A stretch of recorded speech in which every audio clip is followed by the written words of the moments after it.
أجواء البادية البسيطة واليوميات الحلوة أكيد راح تلقونها عندي بالقناة.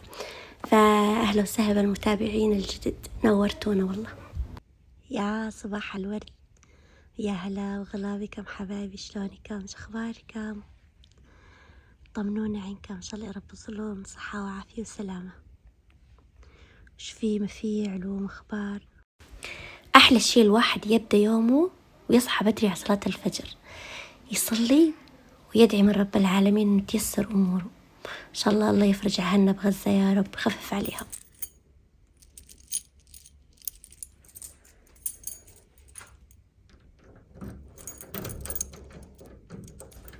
مين الشاطرة اللي تسوي مثلي؟ طبعا هذه العادة خذيتها من عمتي، حبيتها كثير.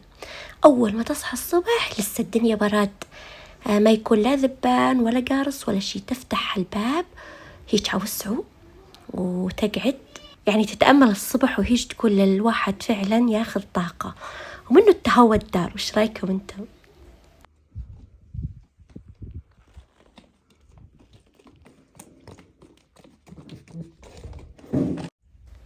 ونبلش بجولتنا الصباحية. صايرة اللفة يا حبيبتي تصبح شوية، فأنا أصحى بدري وين وازرق، أروح الزريعة أتمشى، أشوف ودهن تلقيط ودهن سقية، أشوف أحيانا عمتي تكون حاطة خبز برا ناشف وتدقه، أساعده يعني، أشوف إيش عنده ما عنده، إذا تحتاج مساعدة. هي حرام والله ما تطلب نهائيا، بس أنا أحب الصراحة أنا أساعده.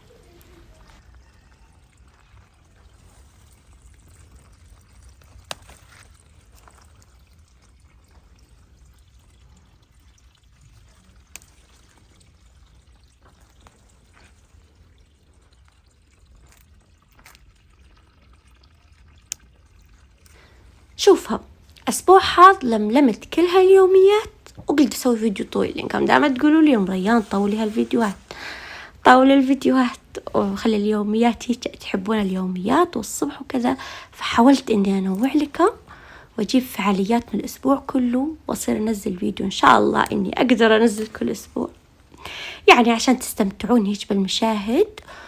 وإن شاء الله شوفهم الفيديو صورته يعني عرضي وواضح طبعا، مو زي دايما، حاولت إني أضبط التصوير.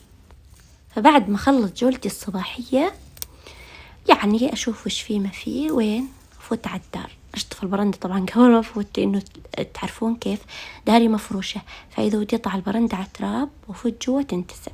أشطف البرندة، خلص كل شغلاتي، وبعدين وين أسوي لهم فطور وصحي أولاد وصحي أبو ريان، همشي لأنه يمشي على الدوام بدري، يعني الساعة 7:30 لازم يكون ماشي. أنا ما هو دائما أطبخ الصبح، أحيانا أحط شغلات بسيطة على السريع وأحيانا لا أتفنن. فسويت هاي قليت بامية مع بندورة وحطيت أعشاب هيج وشقعت خيار، حطيت بيض، وبعدين بلش بالضبضبة والجلي والتنظيف. في تطعيمة لإله في الأسبوع الماضي كانت موجة حر، فأجلته للأسبوع هذا وقلت طعمه هيج الجو يكون كويس. عندك تروح ماما.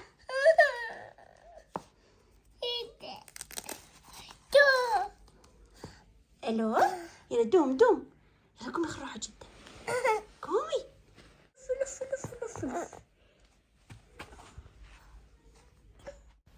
حبيبتي لبستهم الشطة، ودائما لازم ألقى ألعاب وين بسلة البكر، تخيلوا. صراحة أخاف علي لأنه مناعتي كثير قليلة يا حبيبتي، كانت مريضة وهي صغيرة، فأخاف عليها يعني. وفعلا ظلت 3 أيام تقريبا وحرارة ومزاجة معكر، بس الحمد لله تحسنت بعدين هيك يعني. والله عمره مرت عليكم السالفة تلبسون العيل من هان الحفاية وانتم الكرام بدين يشلحه. المهم جهزت كروته ولبسنا ورحنا على المركز.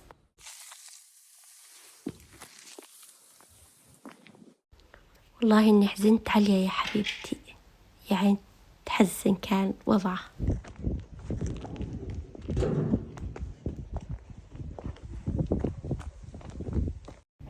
احنا المركز وين موجود عندنا؟ الحمد لله مركز شامل وعمره عميرين، يعني تقريبا 2 كيلو زيش، ما هو بعيد كثير.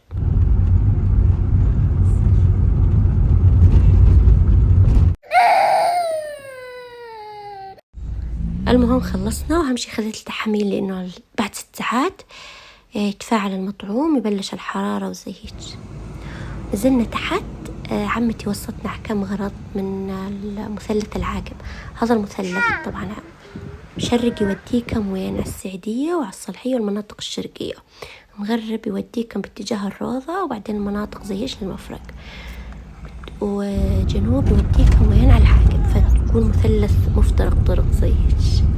بعدين روحنا، كنت موعدة أولاد أسوي لها كيكة. يعني طبعا سويت كيكة يومية سادة، شوفوا ما شاء الله سهلة كثير، طريقتها سهلة، وسويتها بالخلاط يعني بدون خفاقة ولا شيء. أول شي راح أبلش بالطحين. ودي 2.5 كوب طحين مع نص كوب نشا، وطبعا كلهن يكونن منخولات زي هيك.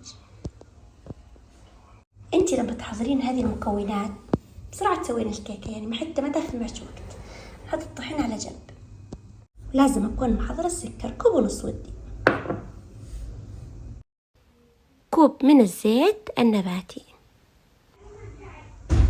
ودي 1 كوب من اللبن الرايب، حلو يعني عادي، اللبن بقري هذا تعرفونه تبع العلب. مثل ما قلت لكم ودي أسويه بالخلاط، فبالخلاط هان حطيت 4 بيضات. طبعا إذا البيض صغير أكيد حاطين 5، لازم يكون 4 كبار. بالنسبة للكوب اللي استخدمته مبين عليكم مكونات كثير، يعني مو كوب معياري. هسه أنت مثلا تستخدمين كوب صحن، كوب مية، كوب عصير، أهم شيء قيسيه، والزيت والطحين والسكر والرايب كل القياسات قيسين بنفس الكوب عشان تطلع معك الكميات كلها متوازنة مع بعضها. فأنا استخدمت كوب مي كبير هان، وتقدرين تستخدمين بعد الكوب المعياري، بس راح يكون القالب أصغر. أول راح أحط رشة ملح، راح أحط معلقة خل. كل ما كان البيض درجة حرارة الغرفة يكون الخلط أحسن. طبعا اشتغلتين 2-3 أول شي بس الخل والملح مع البيض.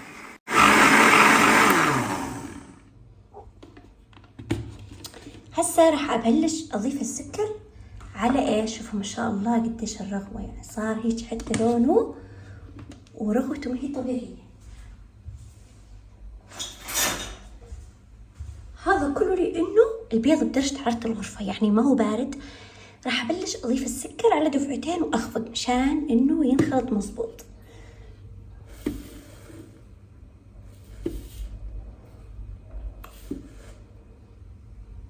الدفعة الأولى وراح أخلط، بعدين راح أضيف الدفعة الثانية. إذا ضفت السكر كله مرة واحدة وش راح يصير؟ لأن السكر كميته كبيرة 1.5 كوب، راح يحثرب هيك، ما ينخلط أصلا، ما ينخلط مع البيض وما يسوي له رغوة كثيفة. أنا ضفت الكمية كلها، راح أبلش أخلط مرة ثانية. وخلط البيض والسكر دايما على سرعة عالية، لا توطينه أبدا. ما شاء الله شوفهم كيف فتح لونه، صار فاتح وضعفت كميته. هسه راح أشغل الخلاط على إيش؟ سرعة بطيئة، وراح أضيف الزيت بالتدريج، الزيت النباتي، هيش كون عملية خلطه متجانس أكثر مع الخليط كله. هسه راح أضيف اللبن الرايب.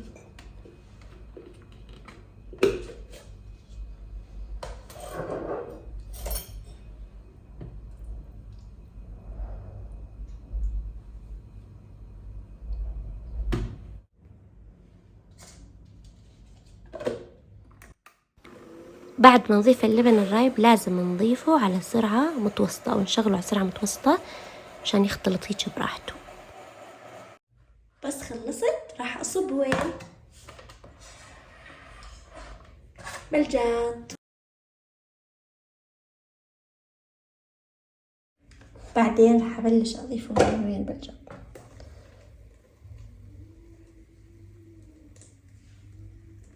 أضيف معلقتين من الفانيلا. الطحين كيف تضيفين على دفعات، تضيفين على دفعات، يعني 2 أو 3 حسب. ونصير إيش؟ نخلط. الخلط يكون يدوي زي هيك، عرفتها؟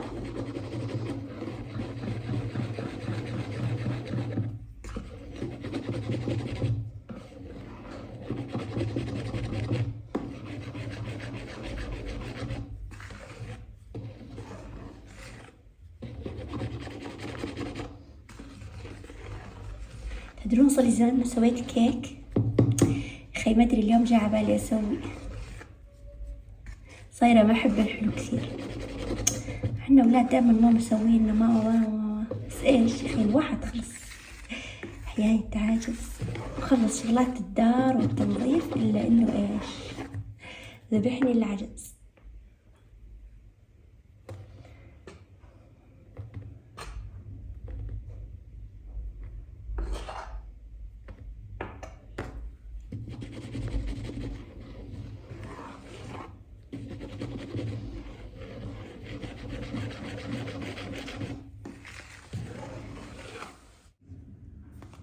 شوفوا ما شاء الله هذا القوام، طبعا القوام ثقيل ولسه ما حطينا بيكنج باودر. راح اقول لكم على سر ما شاء الله يخلي الكيك اسفنجية جنة، بس تقولون ولا حدا، هذا سر. نفس الكوب اللي قستيه وتحطيه بنص كوب من المية وتخلينا تغلي على الغاز. بعد ما تغلي المية وتنحط بها معلقتين معرمات صغار يعني كبار مسح من البيكنج باودر، وراح نحط به معلقة من اللبن الرايب نفس اللي حطيناه على الكيكة، وراح نحط وبعد رشة بيكربونات الصوديوم اللي هي شو هي الكربونة. هذا الشيء راح ما شاء الله يعطيني هشاشة، والمسامات راح تكون صغيرة كتير بالكيكة، وينفخ لك الكيكة وما يخليه يتخرب معك. خلطها هيك على السريع ومباشرة وين فوق خليط الكيك زي ما انتم شايفين حطيناها. بعدين راح نخلط الخليط زي هيك.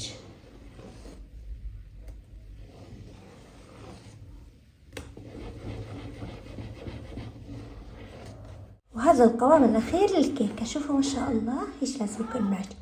حسيتوا ثقيل كثير؟ لا زيدي شوية مي عادي ما يأثر، بس هذا هو القوام، لأنه أحيانا كمية الطحين تختلف.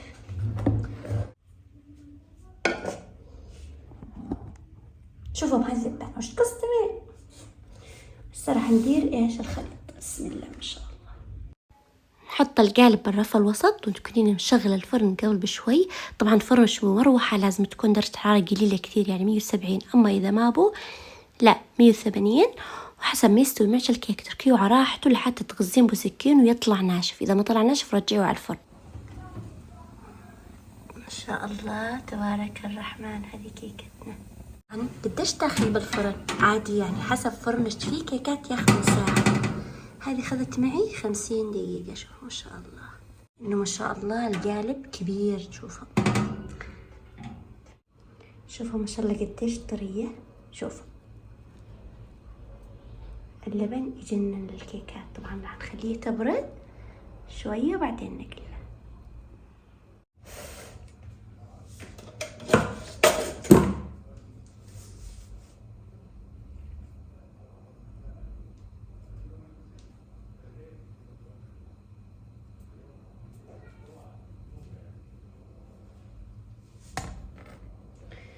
هذه كيكتنا صارت ايش جاهزة.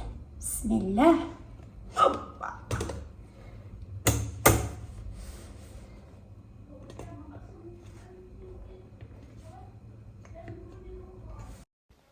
هذه أكثر لحظة استمتع لما أرفع القالب. أول شي ما يكون ملزق، ثاني شي يكون إيش ما شاء الله الكيك غير شكل. يعني هذه أفخم كيكة سهلة راح تشوفونها. شوفوا ما شاء الله.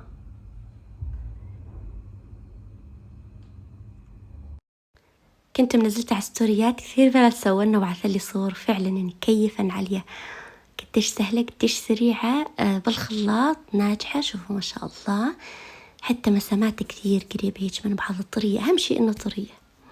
دائما سوية هيك للمدارس لأولادك راح يكيفون عليه غير شكل. خلصت شغلات المغربيات وبعدين راح نظفنا وين عدار سيلفي. طبعا خذنا أولاده زي هيك ورحنا نتعلل ونتفضى. يا حبيبين يكيفوا مع اللعب مع عيال صغار. طبعا بعد عمامي ضيفين وكلنا يعني ضيفين وين عليها.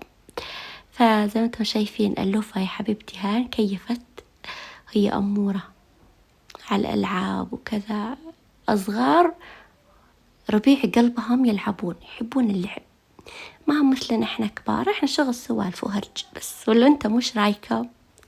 بعد التفاصيل الحلوة من يومي ونبلش بيوم ونهار جديد إن شاء الله يا ربي يكون نهار خير على الجميع. وكالعادة علمكم الجولة الميدانية الصباحية هذه وآخر الأخبار والمعلومات صباحا. فما شاء الله القرعة زي ما انتم شايفين كبرانة سيت يعني متحمسة لحتى يصير لونه إيش عادي يعني مثل ما يستوى القرع. هذا اللون البرتقالي الحلو. طبعا قرعتي ما سوت غير هالقرعة بس الحمد لله يعني كويس ما راحت السقية على الفاضي. جليات تضبينهن ولا تخلينهن على المجلى؟ أنا الصراحة أحب أخلي الجليهان، أحبه يتهوى، ما أحب أضبه مباشرة. أحب أشوف تعليقاتكم تحت، اكتبوا لي.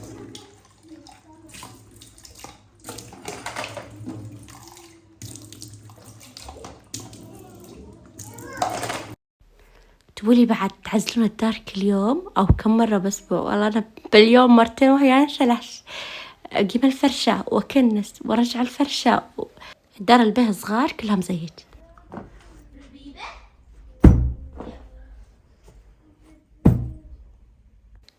خلصنا الصبح شغل وضبيت الفطور وجليت ورحنا هنا على عمتي كانت قاعدة ببيت الدرج وتسوي ملوخيات وسوالف ونسلم عليها.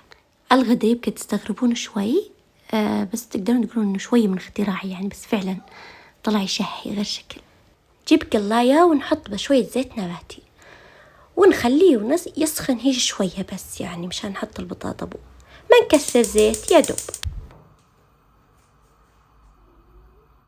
هسه عندي الزيت بلش يسخن،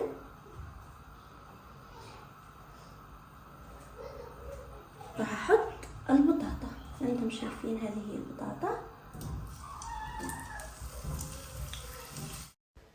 بطاطا مقشرة ومفرومة ايش دوائر، تقدرين تسوينها مربعات بعد يزبط. شوي شوي نحمسه زي ما انتم شايفين مشان تاخذ لون اشقر تبين تقول انها مقلية قلي زي على مهل قلبية كل شوية وتشد قلبينه حتى تاخذ لون وتتحمر. بلشت ما شاء الله تاخذ معنا لون.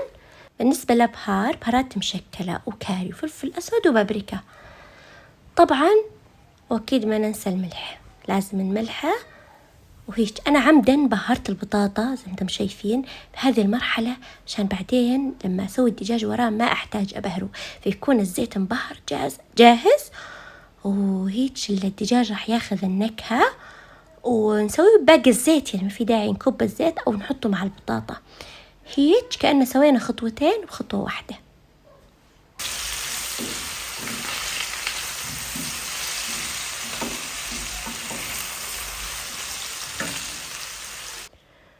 ملح لا تكثرين كثير لأنه أصلا راح إيش نسوي صلصة آخر شي ونحطها بعد فوقيه حسب أنت تمليحك يعني.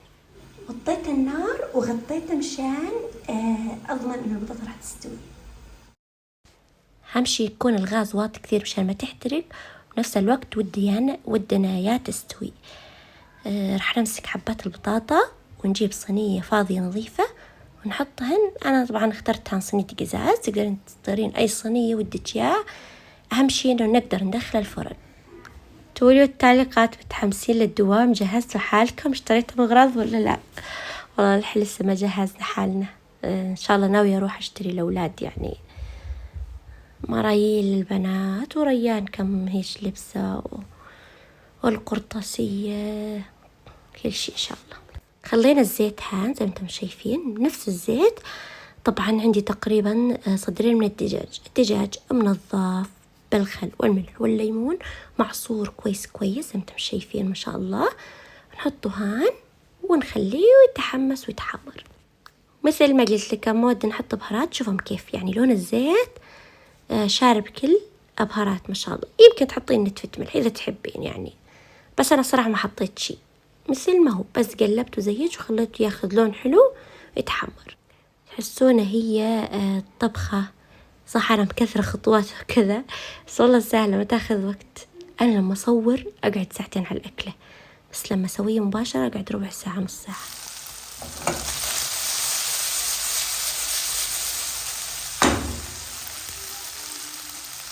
الدجاج كله فوق البطاطا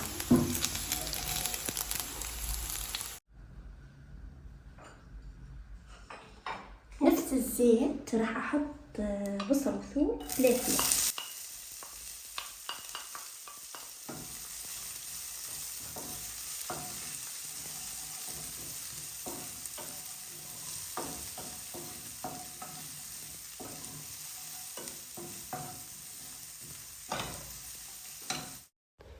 بعد ما تذبلن كلهن مع بعضن الثوم والفلفلة والبصل على جنب 3 حبات من البندورة قشرتهن زي ما انتم شايفين، فرمتهن فرم ناعم وحطيتهن هان. خلي البندورة تذبل، غطية انتي، وطبعا بعدين خلطتها شوي بالخلاط عقب ما استوت عشان تكون مطحونة مثل الصوص تقريبا. طبعا بعد ما تسبكت شوفوا ما شاء الله هنحط ايش؟ ملح وفلفل اسود، شوية فلفل، وراح نحط شوية ملح، راح نحركه زي هيك.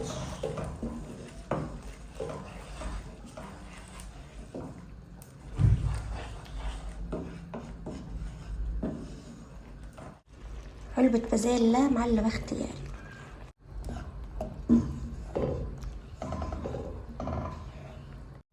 راح نحط الخليط هذا وين فوق الصينية زي هيك.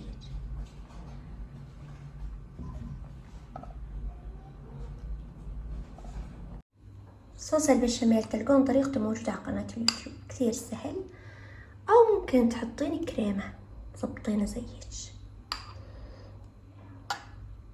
توقعون راح تطلع زاكية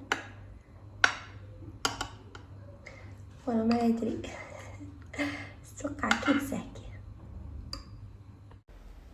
تقدرين تحطين جبنة موزاريلا على الوجه أكيد غير شكل.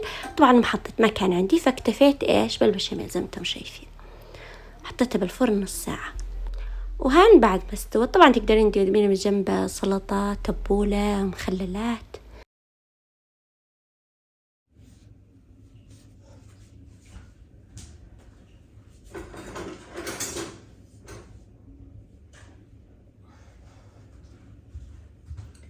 هسه راح نبلش نقطع زي هيك. بسم الله.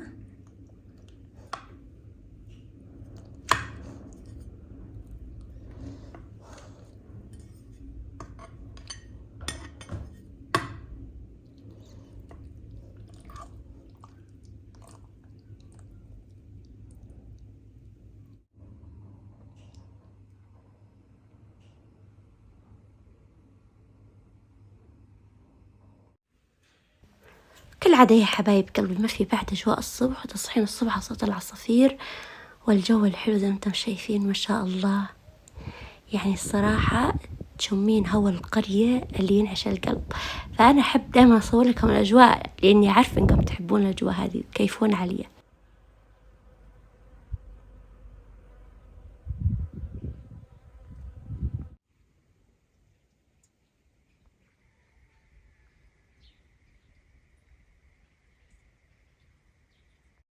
إن شاء الله معزومين على حقيقة عند أخوي إن شاء الله ذابح لولده الله يحفظه يا رب. فقلت عندي شغلات خفيفة أخلصهن منه تنظيف تعزيل وغسيل وعندنا دور المي وعلمكم يعني اليوم ما شاء الله عندنا دور المي وتعبئة الخزانات والسقية وعلمكم. عمتي يا حرام مثلي تصحى بدري، فقالت لي عم خليش عند الوردة لأن أحيانا هي حرام ما تحب تنادي عليه عشان الإلاف تخاف إنه تكون صاحية وتمشي زيت. قالت تروح أعلف المعزة وأحط لها علف وأجي عليك. فأنا سقيت الوردة زي ما انتم شايفينها وقلت منه أقرأ أذكار الصباح والاستغفار وزي هيك على هالأجواء الحلوة. الحمد لله إنه إلافي حبيبتي كانت مصبحة نايمة.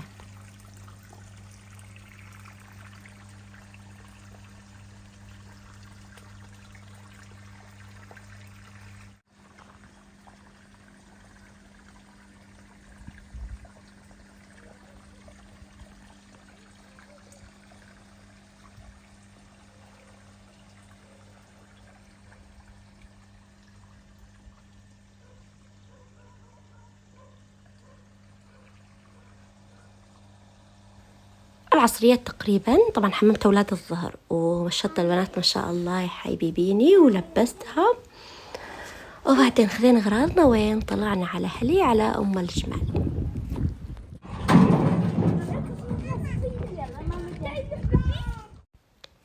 طبعا ودكم تضحكون، إيناس وريان روسية، يعني جبتها مع روس بعض ما بينهم شيء، فطن هاي تهاوشون عائلة، مندي زمة ومندي لعبة.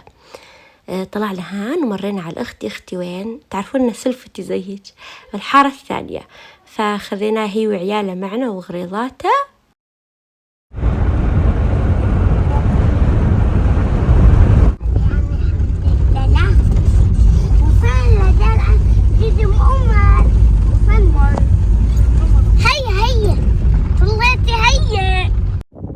يا حبيبي جاد وشاف جدته، فأمي عند المنزل تطلع على فدغري لازم نروح نسلم عليه قبل نفوت على الدار.